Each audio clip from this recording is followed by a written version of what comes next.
श्री प्रशांत किशोर जी ने आमरण अनशन का सत्याग्रह शुरू किया था 2 तारीख से, और वो आप अब 6 दिनों के अनशन के बाद उनकी तबीयत बिगड़ी और वो हॉस्पिटल में है, आईसीयू में है। उनका अनशन जारी है। पुलिस ने बहुत बर्बरतापूर्ण और जबरन तरीके से प्रशांत किशोर जी को वहां से उठाती है, बलपूर्वक बल का प्रयोग कर। नमस्कार, मैं हूं फलक सिंह और आप देख रहे हैं आज़ाद एक्सप्रेस। आज हम मौजूद हैं जनस्वराज के कार्यालय में, जहां पर जनस्वराज ने एक बड़ी प्रेस वार्ता रखी है, जिस पर तमाम जो मुद्दे चलते आ रहे हैं बीपीएससी को लेकर के, साथ ही में जनस्वराज के जो सूत्रधार है प्रशांत किशोर की सेहत को लेकर के और आगे की क्या रणनीतियाँ रहेगी और पूरे क्रम में क्या कुछ हुआ जनस्वराज के सूत्रधार के साथ, जनस्वराज की पार्टी के साथ क्या कुछ देखने मिला, क्या कुछ सामना करना पड़ा, कोर्ट कचहरी थाना और जो अनशन रहा है, समस्त बातों को खुल करके जनस्वराज के अध्यक्ष मनोज भारती ने हमारे सामने रखा है। आइए देखते हैं कि क्या कुछ कहते हुए नजर आ रहे हैं मनोज भारती। साथियों, आज के एक्सप्रेस मीट में आप सबका स्वागत है।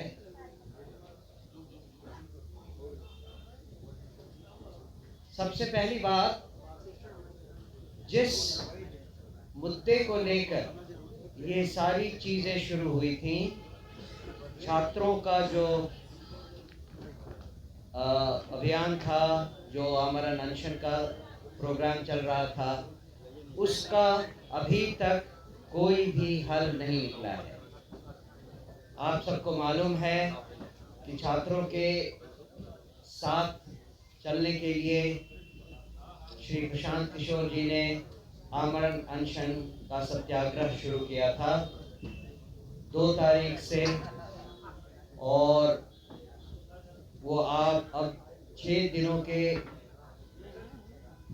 अनशन के बाद उनकी तबीयत बिगड़ी और वो हॉस्पिटल में है, आईसीयू में है। उनका अनशन जारी है। छात्रों का जो इशू था वो अभी भी वैसा का वैसा ही है। प्रशांत जी अपना अनशन जारी रखेंगे, चाहे वो हॉस्पिटल में हो या हॉस्पिटल से बाहर आ जाएं, जब तक छात्रों के इस मुद्दे का समाधान नहीं निकल जाता। और कल हमने इस आशय का एक ज्ञापन माननीय चीफ सेक्रेटरी साहब को भी दिया था, जिसमें यही बात कही गई थी कि एक बहुत साधारण सी मांग है कि अभ्यर्थियों का एक शिष्टमंडल, 5 सदस्यीय शिष्टमंडल की मुलाकात मुख्यमंत्री जी से करवाई जाए, तो बाकी समाधान उससे आगे निकलेगा। और यही मांग हमारी चीफ सेक्रेटरी ने सुनी और कहा कि वो उस पर विचार करेंगे और हम तक वापस आएंगे। इसके बाद उस पूरे घटनाक्रम में जो हुआ, उसमें जो जहां थे हमारे साथीगण, उस हिसाब से आपको वो एक डिटेल्ड ब्रीफिंग करेंगे।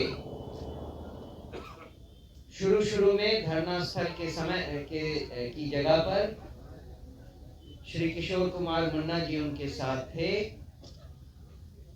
मैं उनसे रिक्वेस्ट करूंगा कि वो वहां की बातें आपसे कहें।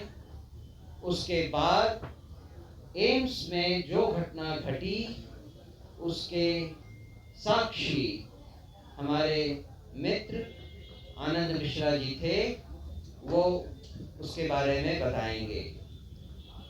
उसके बाद जो कुछ कोर्ट में हुआ, उसके लिए बातचीत करने के लिए हमारे पास एक जाने माने एडवोकेट कुमार अमित हैं, वो आपको उसके बारे में बताएंगे।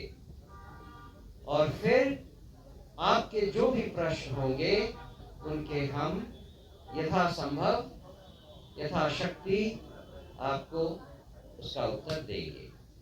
ठीक है, तो शुरू करते हैं पहले किशोर कुमार मुन्ना जी के साथ। सबको नमस्कार, धन्यवाद। 2 तारीख से प्रशांत किशोर जी गांधी मैदान में गांधी मूर्ति के समक्ष सत्याग्रह कर रहे थे। जिस दिन घटना घटी उस दिन 4:05 पर सुबह में बड़े पैमाने पर पुलिस का ऑफिसर और पुलिस आती है। सोए हुए लोगों को, प्रशांत किशोर जी सोए हुए थे और उनके साथ सभी सत्याग्रही साथी, सब लोग आराम में थे। पुलिस ने बहुत बर्बरतापूर्ण और जबरन तरीके से प्रशांत किशोर जी को वहां से उठाती है, बलपूर्वक बल का प्रयोग कर, और जाके सीधे एम्स ले जाती है। पुलिस ने ले जाने के पहले कोई होमवर्क नहीं किया था। जब वो एम्स जाते हैं तो एम्बुलेंस में एक डॉक्टर होता है। पहले डॉक्टर से कहा जाता है कि आप इनके स्वास्थ्य के बारे में जांच करें। एम्स जब वो पहुंचते हैं तो लगातार एम्स प्रशासन पर पुलिस प्रशासन और सरकार के लोग दबाव डालते हैं कि भाई आप इनको यहाँ एडमिट कीजिए, लेकिन उनके पास कोई पेपर नहीं है। एम्स प्रशासन ने इनकार कर दिया। फिर जो साथ में डॉक्टर था उन पर दबाव दिया गया कि आप इनका हेल्थ फिटनेस सर्टिफिकेट दीजिए, आप लिख दीजिए। तो उन्होंने भी कहा कि मैं ये नहीं लिख सकता हूं बगैर जांच का। प्रशांत किशोर जी से कहा गया कि अब आपको यहाँ नहीं, यहाँ से पीएमसीएच या एनएमसीएच ले जाएंगे। लेकिन सरकार ने वहां से उनको फतवा लेके चला गया।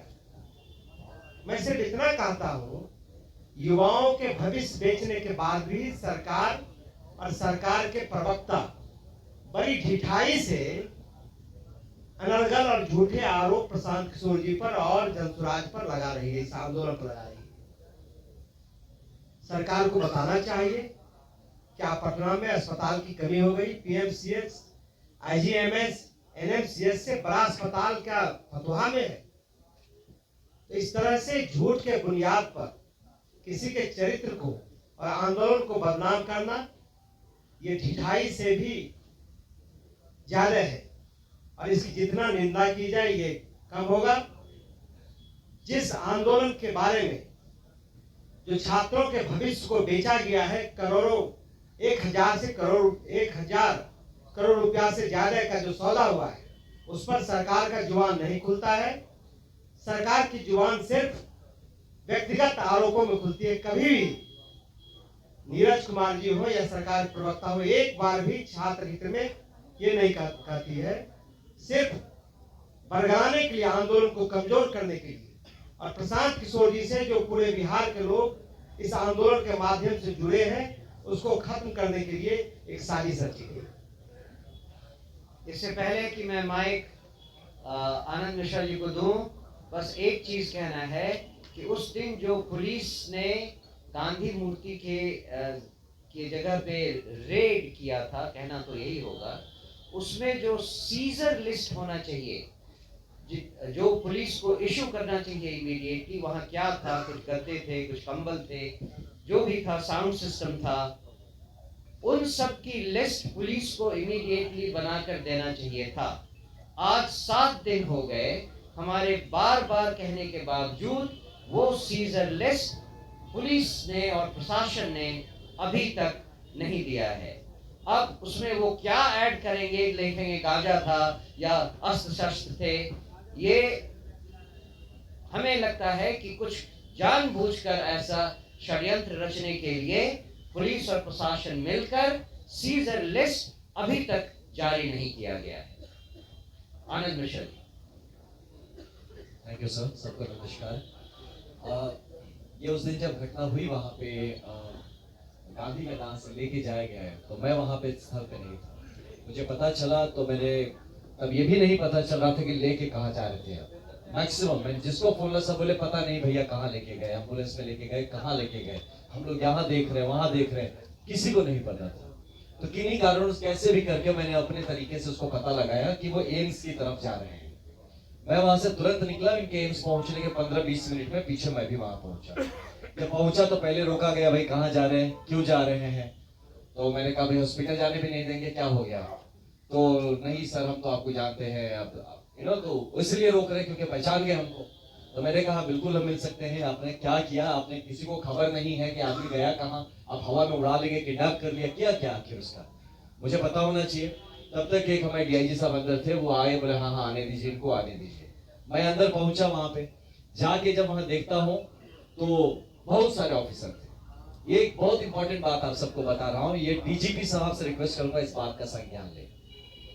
एक आदमी का रैंक नहीं दिख रहा था, कौन कौन से ऑफिसर है, किसी का नेम प्लेट नहीं था। डीके बासु गाइडलाइंस बोल के कुछ है धरती पर।